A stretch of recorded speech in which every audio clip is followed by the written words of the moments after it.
A day in my life na nag-iisang simpleng babaeng Palawan na nakatira sa Palawan. Hi guys, this is Miss Moto and welcome to another mini vlog. So as you can see guys, is umagang-umaga nga naglalakad nga kami, papunta nga kami ng Robinsons, Manila. Buti na lang nga medyo makulimlim at hindi mainit dahil naglalakad lang nga kami ngayon. So yun na nga guys, nung dito na nga kami sa Robinsons, naisip nga namin kumain dito sa KFC. 12 PM na nga guys, makalabas kami dito sa tinutuluyan namin sa Manila. Kaya naman pinag-isa na lang namin yung breakfast at lunch namin. Nung nasa KFC nga kami guys, itinawagan nga ni Moto yung customer service ng SM para i-follow up nga yung GoPro Hero 11 na dapat for replacement. At nung nakausap na nga ni Moto yung customer service ng SM Manila, meron nga daw silang available na GoPro Hero 11. Kaya naman dali-dali kaming pumunta sa SM Manila para makuha namin yung for replacement na GoPro Hero 11 ni Moto. Buti na lang nga guys, may available sila na GoPro Hero 11 kaya makukuha na namin yung GoPro Hero 11 na replacement na kay Moto. Medyo hindi rin nga kalayuan yung SM Manila sa tinutuluyan namin guys, kung lalakarin na nasa 15 to 20 minutes lang. Palayo lang nga dahil sumakay kami ng jeep at kung saan-saan pa umikot. So ayun na nga guys, as you can see, nandito na nga kami sa SM Manila. Hindi na nga kami nag-ikot-ikot dito dahil yung sadya lang namin ay yung GoPro Hero 11 ni Moto. So ayun na nga guys, nung naglalakad na nga kami, nakita ko nga itong si Grayman. Naalala ko nga sa Robinsons Palawan, may ganito rin sa atin. Siguro nga guys, magkamag-anak nga sila ng Grayman natin dyan sa Palawan. So ayun na nga guys, dito na nga kami sa SM store. At nandito na nga kami, in-assist naman kami ng mga sales lady nila dito. So ayun nga pala guys, yung bagong GoPro Hero 11 na ipapalit sa GoPro ni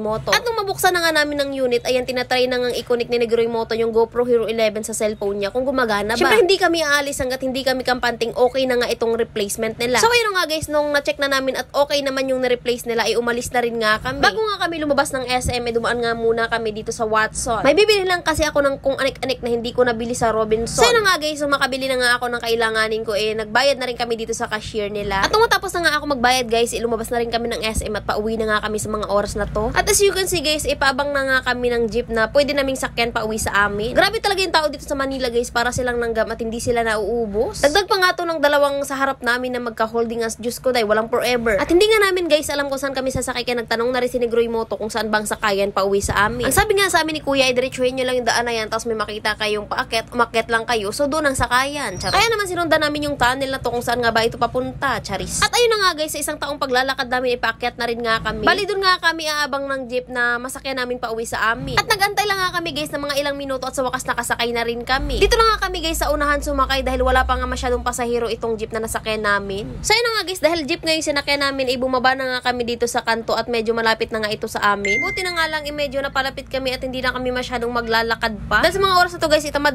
na talaga ako maglakad kung saan-saan. So na guys, as you can see, nandito na nga kami sa tinutuluyan namin. Kailangan na kasi naming umuwi para ma-charge ni Moto yung bagong GoPro Hero 11 niya dahil excited na nga siya. So na guys, pagpasok niya, ganito nga yung bubungad sa inyo. Kinuha na rin nga namin yung susi para naman ma-open na namin yung room namin sa taas. So paano guys, hanggang dito na lang din yung vlog ko. Kung di ka pa nakapag-follow, mag-follow ka na para updated ka sa mga susunod ko pang iba-vlog. This is Miss Moto ng Palawan. Thank you for watching and bye!